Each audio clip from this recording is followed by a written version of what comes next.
नमस्कार दोस्तों, success study Baloda YouTube channel में आपका स्वागत है। आज के इस वीडियो के माध्यम से हम श्रेष्ठा परीक्षा 2024 से संबंधित समस्त जानकारी पर चर्चा करने वाले हैं। ये परीक्षा क्या होती है, इस परीक्षा में कौन कौन से विषय होंगे, इस परीक्षा में कौन बैठ सकता है, इसका पाठ्यक्रम क्या होगा, इसके परीक्षा केंद्र कहाँ कहाँ होंगे और इस परीक्षा में सम्मिलित होने के लिए कौन कौन से आवश्यक दस्तावेज होंगे, इन सब के बारे में इस वीडियो में हम विस्तृत में चर्चा करने वाले हैं। Shreshta means scheme for residential education for students in higher classes in targeted areas. यह परीक्षा कक्षा 9 और 11 में प्रवेश के लिए आयोजित की जाती है। यह परीक्षा भारत सरकार के द्वारा प्रायोजित है। तो आइए इसके बारे में हम जानकारी प्राप्त करते हैं। इस परीक्षा को संचालित करने वाली एजेंसी है, उसका नाम है नेशनल टेस्टिंग एजेंसी, यानी राष्ट्रीय परीक्षा एजेंसी। यह इस परीक्षा को संचालित करती है, जो कि भारत सरकार के द्वारा प्रायोजित है। इस परीक्षा के जो ऑनलाइन फॉर्म भरे जाएंगे वे 12 मार्च से प्रारंभ हो चुके हैं, जो कि 4 अप्रैल तक सबमिट किए जा सकते हैं। ठीक है, अभी ये फॉर्म चालू हैं। आप जो है इन फॉर्मों को भर सकते हैं। कहाँ भरेंगे इसके बारे में जो है अभी आगे वीडियो में चर्चा करने वाले हैं। ठीक है, उसके बाद में जो करेक्शन विंडो है वह 6 अप्रैल से 8 अप्रैल के मध्य जो है चालू रहेगी। इसमें यदि गलती से कुछ जानकारी गलत ट्वीट हो गई है तो उसको आप करेक्ट कर। उसके बाद में 12 मई 2024 को आप जो है एडमिट कार्ड NTA वेबसाइट के माध्यम से आप डाउनलोड कर सकते हैं और यह परीक्षा होगी 24 मई 2024। 24 मई 2024 को यह परीक्षा होगी और इसका जो टाइमिंग है वह रहेगा दोपहर 2 बजे से 5 बजे तक। 3 घंटे का पेपर होगा और इसका जो रिजल्ट है इस परीक्षा के आयोजित होने के 4 से 6 हफ्ते के बाद में इसका रिजल्ट डिक्लेयर किया जाएगा। अब इस परीक्षा के मुख्य बिंदु क्या हैं जान लेते हैं। ये परीक्षा किन के लिए है? यह परीक्षा अनुसूचित जाति यानी SC के स्टूडेंट के लिए है। ऐसे स्टूडेंट जो कि इस एकेडमिक ईयर में यानी सत्र 2023-24 में जो अध्ययनरत है, जिन्होंने अभी कक्षा 8 और कक्षा 10 की परीक्षा दी है, ऐसे विद्यार्थी इस परीक्षा में सम्मिलित हो सकते हैं। यह परीक्षा कक्षा 9 और कक्षा 11 में प्रवेश के लिए आयोजित की जाती है। इस परीक्षा के माध्यम से आप देश के सर्वश्रेष्ठ निजी जो आवासीय विद्यालय हैं, रेसिडेंशियल स्कूल्स हैं, उसमें आप प्रवेश पा सकते हैं। अब इसके लिए आपके पालक की वार्षिक आय 2.5 लाख तक होना चाहिए, 2,50,000 तक होना चाहिए। इससे यदि अधिक आय है वे विद्यार्थी जो है पात्र। कक्षा 9 में प्रवेश यदि लेना है तो विद्यार्थी को सत्र 2023-24 यानी अभी जो रनिंग है इसमें कक्षा 8 में अध्ययनरत होना चाहिए और यदि कक्षा 11 में आप प्रवेश लेना चाहते हैं तो विद्यार्थी को सत्र 2023-24 में कक्षा 10 में अध्ययनरत होना चाहिए। कक्षा 9 में प्रवेश के लिए विद्यार्थी का जन्म दिनांक होना चाहिए 1 अप्रैल 2008 से 31 मार्च 2012 के बीच में होना चाहिए। ऐसे विद्यार्थी ही इस परीक्षा में पात्र होंगे, है ना। ऐसे विद्यार्थी ही इस परीक्षा को जो है फॉर्म सबमिट कर सकते हैं। तो फॉर्म सबमिट करने के पहले आप ये देख लें कि आपका जन्म दिनांक डेट ऑफ बर्थ 1 अप्रैल 2008 से 31 मार्च 2012 के बीच होना चाहिए। यदि कक्षा 11 में आप प्रवेश लेना चाहते हैं, जो विद्यार्थी अभी कक्षा 10 की परीक्षा दे चुके हैं, है ना, वे विद्यार्थी, तो उनका जो जन्म दिनांक है वह 1 अप्रैल 2006 से 31 मार्च 2010 के बीच में होना चाहिए, यानी उनकी डेट ऑफ बर्थ जो है इन 2 तारीखों के बीच होना चाहिए, तभी वे जो है इस परीक्षा को देने के लिए एलिजिबल माने जाएंगे। अब देख लेते हैं कि इस परीक्षा में सम्मिलित होने के लिए कौन कौन से दस्तावेज यानी डॉक्यूमेंट्स आपके पास होने चाहिए, जिन्हें कि फॉर्म भरते समय अपलोड किया जाना है। सबसे पहला होगा आपका पासपोर्ट साइज का फोटो, जिसे कि अपलोड किया जाना है। इस पासपोर्ट साइज का जो फोटोग्राफ है उसका आकार होना चाहिए 10 केबी से 200 केबी, यानी 200 केबी से अधिक नहीं होना चाहिए। 10 केबी से लगा करके 200 केबी तक ये आपका फोटोग्राफ्स होना चाहिए, और वह भी जेपीजी या जेपीईजी फॉर्मेट में। ठीक है, ये पहली शर्त है। दूसरा ये है कि यदि आप चश्मा लगाते हैं नियमित रूप से, तो ही चश्मा लगा करके आप फोटो खिंचवाएं, अन्यथा फोटो नहीं खिंचवाएं, है ना। यदि आपको चश्मा नहीं लगता है तो बिना चश्मे के फोटो खिंचवाएं। यदि आपने चश्मा लगा फोटो खिंचवाया है तो अमान्य हो जाता है। उसके बाद में जो पोलराइड या कंप्यूटर जनित जो तस्वीर होती है वे स्वीकार नहीं है, वे इसमें मान्य नहीं जाएगी, और फोटो के बिना आवेदन पत्र भी आपका अस्वीकार कर दिया जाएगा।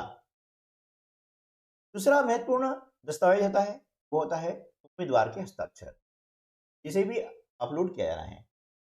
अब ये जो हस्ताक्षर हैं ये चालू लिखावट में आप सफेद कागज पर काली शाही के वाले पेन से करें, यानी ये हस्ताक्षर कैपिटल अक्षर में नहीं होने चाहिए। बड़े अक्षर मतलब कैपिटल अक्षर में नहीं होने चाहिए, जो साधारणतः हम हस्ताक्षर करते हैं वैसे ही यहाँ पर होने चाहिए, और उन्हें फिर स्कैन करके अपलोड करना होगा। हस्ताक्षर भी स्कैन करके अपलोड करना होगा, और यहाँ पर भी उसका जो फाइल का आकार है वह 4 केबी से 30 केबी के बीच होना चाहिए, यानी 30 केबी से अधिक नहीं होना चाहिए, और ये जो हस्ताक्षर है वे जेपीजी या जेपीईजी फॉर्मेट में होना आवश्यक है। यदि आपने हस्ताक्षर अपलोड किए बिना यदि आवेदन पत्र सबमिट किया है तो पहली बार सबमिट होगा नहीं, और यदि सबमिट हो भी जाता है तो वह खारिज हो जाएगा, वो मान्य होगा। अगला जो महत्वपूर्ण जो चीज है वह है कि उम्मीदवार का श्रेणी प्रमाण पत्र यानी कैटेगरी, यानी आपका जाति प्रमाण पत्र, ठीक है ना, यह भी अपलोड किया जाना है ना। आपका जो जाति प्रमाण पत्र है वो अपलोड होगा, और वो होगा पीडीएफ फाइल इसी बनानी है। जो भी जाति का प्रमाण पत्र है उसकी पीडीएफ फाइल बनानी है, और उस पीडीएफ फाइल की साइज होना चाहिए 50 केबी से 300 केबी के बीच में। ठीक है, तो जो अपलोड किया गया है प्रमाण पत्र आपका जो जाति प्रमाण पत्र है, यदि आपने अपलोड नहीं किया है कुछ और कर दिया है तो आपका जो आवेदन है वह अस्वीकार कर दिया जाएगा। ठीक है, ये बहुत जरूरी है। अगला जो प्रमाण पत्र है वह है आय का प्रमाण पत्र, ये भी जरूरी है, इसे अपलोड किया जाना है। ठीक है ना, तो आय का जो प्रमाण पत्र है वो भी आपको अपलोड करना होगा।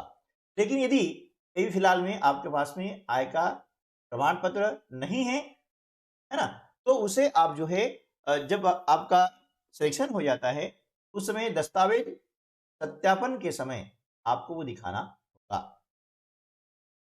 और इस आय प्रमाण पत्र की जो फाइल बनेगी वो बनेगी पीडीएफ फॉर्मेट में, और उसकी साइज होना चाहिए 50 केबी से 300 केबी के बीच। अब देख लेते हैं कि इस परीक्षा में किन किन सब्जेक्ट को पूछा जाएगा, यानी कौन कौन सब्जेक्ट होंगे और कितने प्रश्न होंगे। तो देखिए इस परीक्षा में सबसे पहले पूछा जाएगा मैथमेटिक्स यानी गणित। अब गणित विषय के 30 प्रश्न होंगे, गणित विषय के जो है 30 प्रश्न होंगे। ठीक है, उसके बाद में साइंस यानी विज्ञान, विज्ञान विषय के होंगे आपके 20 प्रश्न। उसके बाद में सोशल साइंस यानी सामाजिक विज्ञान के 25 प्रश्न, और जनरल अवेयरनेस या नॉलेज यानी सामान्य ज्ञान के भी 25 प्रश्न। ठीक है ना, अब यहां पर जो करेक्ट आंसर होगा उसके नंबर आपको मिलेंगे 4, यानी प्रत्येक सही उत्तर के आपको 4 अंक मिलेंगे। प्रत्येक प्रश्न होगा 4 अंक का, और यदि इनकरेक्ट होता है, गलत होता है, या आपने बिना आंसर दिए छोड़ दिया है तो उसका मिलेगा आपको 0 अंक। ठीक है ना।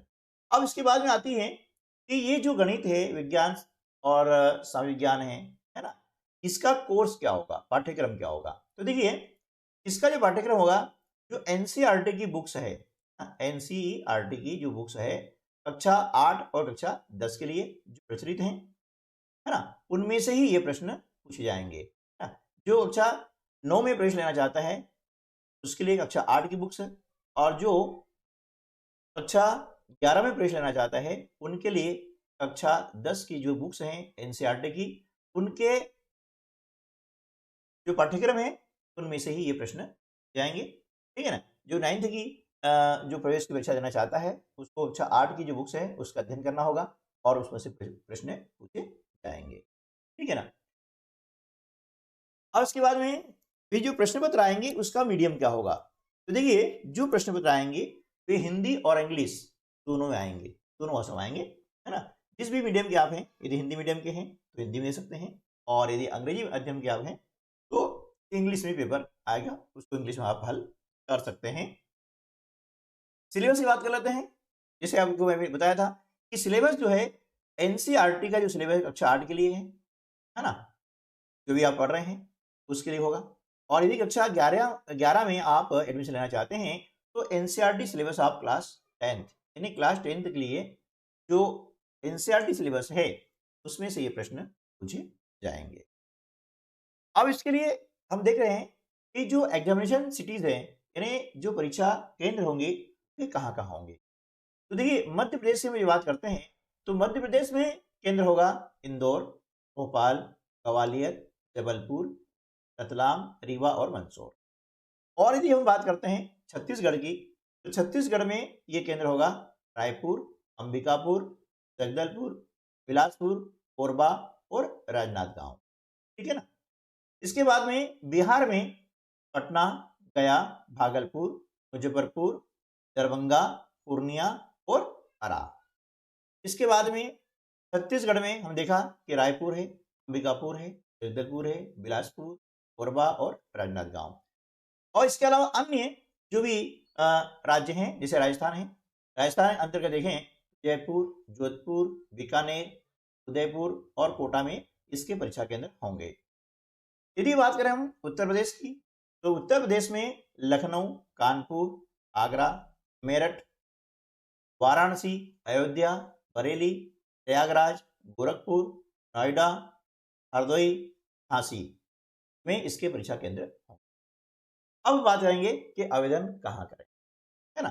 देखिए आवेदन करने के लिए यहाँ पर आपको जो है एक वेबसाइट का लिंक दिया हुआ है, इसे आप गूगल में टाइप करें और सर्च करें तो ये साइट खुल जाएगी। इस साइट पर सबसे पहले आपको अपना रजिस्ट्रेशन करना है। रजिस्ट्रेशन करने के बाद में आपको एप्लीकेशन नंबर अलॉट किया जाएगा, उसको आप नोट कर लें और उसके बाद में लॉगिन करें और दी गई जानकारी को भरें।